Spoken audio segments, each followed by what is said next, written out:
I was driving a friend home late at night when I was around 21. She lived in a pretty rural area outside of St. Louis, Missouri, and about a quarter-mile from her house was an old abandoned farm and farmhouse. I always thought of this place as non-threatening, as she told me she and her two sisters would go there as kids and they found an attic full of cool things, including a trunk of vintage women's clothing and old love letters. Like something out of a movie. Anyway, I'm driving her home and it's a hot, humid Missouri summer and we have the windows open as the late night had offered some cool air.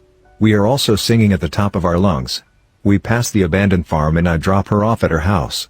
I wait long enough to see she makes it inside and I head back out the way I came. I'm driving along and I get to almost where the farm is and I see two things in the road. My danger meter goes off as I had just driven this road and there was nothing there. I put the windows up and make sure the doors are locked.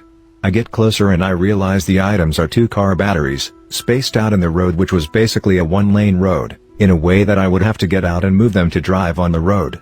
I immediately knew I wasn't getting out of the car, so I picked the side of the road that had the lesser ditch and I gunned it. I was driving a little SUV and remember feeling the car run over branches and things in the little ditch, but I just gunned it and got out of there. All the way home I felt creeped out and kept checking my rearview mirror. I called my friend the next morning and told her what had happened and we both agreed it was weird. Shortly after that I moved to another state and didn't think much of it after that. Fast forward to 2 to 3 years later when I was back visiting my hometown. I randomly ran into my old friend and she ran up to me with wide eyes and grabbed my arms. She asked me if I remembered what I told her that night. I said yes, and she proceeded to tell me that not too long after that had happened her family was awakened in the middle of the night to someone pounding on their sliding glass door.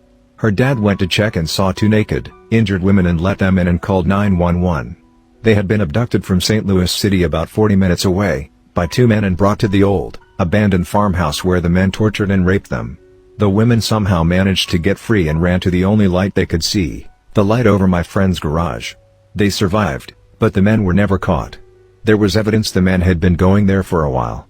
My friend was convinced they had put the batteries in the road to lure me out of the car. I'm just really glad my gut told me not to.